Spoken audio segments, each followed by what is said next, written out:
যারা content creator আমরা তারা নিয়মিত কিছু ভুল করে থাকি, যে ভুলগুলোর কারণে আমরা কখনোই ফেসবুক থেকে সফলতা অর্জন করতে পারি না। আর তাদের জন্য আজকের আমার এই ভিডিওটি সবার উদ্দেশ্যে গুরুত্বপূর্ণ কিছু কথা বলবো, যে কথাগুলো আপনাদের জন্য অনেক বেশি গুরুত্বপূর্ণ এবং আপনাদের কাজে আসবে। আমরা যে ভুলের কারণে কখনো ফেসবুক থেকে সফলতা অর্জন করতে পারবো না, যে ভুলের কারণে আমরা ফেসবুকে কখনোই টিকে থাকতে পারি না, যে ভুলের কারণে আমরা বারবার ফেসবুকে সফলতা অর্জন করতে গিয়েও বারবার আমরা ঝরে পড়ছি। আমরা জানি না ফেসবুকে কীভাবে কাজ করতে হবে, না জানিয়ে কিন্তু আমরা কাজ শুরু করে দিই। এই জন্য আমাদের বারবার হুচুট খেয়ে পড়ে যেতে হয়। আজকে আমি কিছু কথা বলবো, কিছু গুরুত্বপূর্ণ বিষয় আপনাদের সাথে শেয়ার করব, যে বিষয়গুলো যদি আপনারা মেনে চলেন তাহলে কখনো আপনাদের হুচুট খেয়ে পড়ে যেতে হবে না, কখনো আপনাদের উপরে উঠে আবার নিচে নামতে হবে না। তো আমরা ফেসবুকে কিছু গুরুত্বপূর্ণ রুলস রয়েছে, কিছু গুরুত্বপূর্ণ নিয়ম রয়েছে, সেই নিয়মগুলো মেনে যদি আমরা কাজ করি তাহলে কখনোই আমাদের সেই সকল সমস্যার মধ্যে পড়তে হবে না। আজকে আমি 4 থেকে 5টা পয়েন্ট বলবো। আপনি যদি এই 4 থেকে 5টা পয়েন্ট আপনি যদি মেনে চলেন তাহলে আমি আপনাকে বলছি কখনোই আপনাকে পিছনে হাঁটতে হবে না, আপনি অবশ্যই সফলতা নিয়ে ফেসবুক থেকে আপনি ঘরে ফিরতে পারবেন। তো এই 4 থেকে 5টা টিপস কি, এই 4 থেকে 5টা অপশন কি, এই ভিডিওর মাধ্যমে আমি আপনাদেরকে বলে দিচ্ছি। ভিডিওটি কন্টিনিউ করুন, যে ভুলগুলো আপনারা ভুল করেও করবেন না।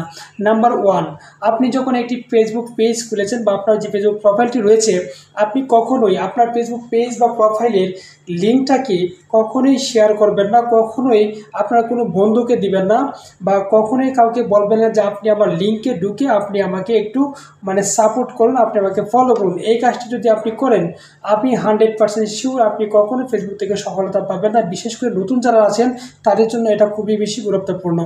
আপনি কখনোই লিঙ্ক শেয়ার করবেন না, মেসেঞ্জারে, হোয়াটসঅ্যাপে, ইমোতে, কোথাও কোনো সোশ্যাল মিডিয়াতে আপনি কখনোই লিঙ্ক শেয়ার করবেন না এবং কাউকে বলবেন না যে লিঙ্কে ঢুকে আপনি আমাকে ফলো করুন।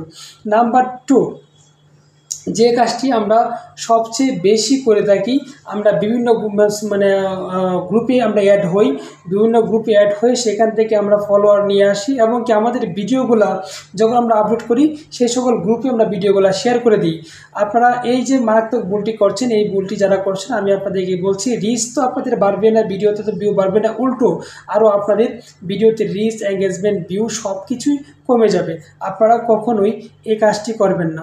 ভিডিও আপলোডের শিডিউলিংটা পয়েন্ট নাম্বার 3, আপনারা অবশ্যই ভিডিওটা যা আপলোড করছেন প্রতিদিন ভিডিওর টাইমগুলো শিডিউল করে রাখবেন, শিডিউল করে ভিডিও আপলোড করবেন। এক এক রকম ভিডিও আপলোড করবেন না, প্রতিদিন একই টাইমে ভিডিও আপলোড করবেন, তাহলে দেখবেন যে আপনার ভিডিওগুলো তো ভিউ হচ্ছে, আপনার অডিয়েন্সগুলোও ঠিক থাকবে। পয়েন্ট নাম্বার 4, যে ভুলগুলা আরেকটা ভুল আমরা মারাত্মকভাবে করে থাকি, সেটা হচ্ছে আমরা একই ভিডিও একই পোস্ট বারবার করে থাকি। আমাদের একটা ভিডিও সাউন্ড মিউট করে আমরা বিভিন্ন ভয়েস অ্যাড করে সেই ভিডিওটা আপলোড করে দিই। ফেসবুকের রোবোটিক সিস্টেম এতটাই কঠিন, এতটাই হার্ড যে আপনি যদি একই ভিডিওকে সাউন্ড মিউট করে বারবার ভয়েস লাগিয়ে অন্যান্য কথা অ্যাড করে আপনি সেই ভিডিওটা আপলোড করেন তাহলে কিন্তু কখনোই আপনি ফেসবুক থেকে মনিটাইজ পাবেন না, উল্টো আপনার যদি মনিটাইজ থাকে সেটাও চলে যাবে। এই যে এই বিষয়গুলো মাথায় রেখে যদি আপনারা কাজ করেন তাহলে কখনোই ফেসবুক থেকে আপনাদের পিছনে হাঁটতে হবে না। অবশ্যই রিয়েল কন্টেন্ট নিয়ে কাজ করবেন, নিজের ভয়েস দিয়ে ভিডিও তৈরি করে কাজ করবেন, কখনো আপনাদের পিছনে হাঁটতে হবে না। আশা করছি বুঝতে পেরেছেন। যদি ভিডিওটি ভালো লাগে ভিডিওটি শেয়ার করে সবাইকে দেখার সুযোগ করে দেবেন। ধন্যবাদ সকলকে।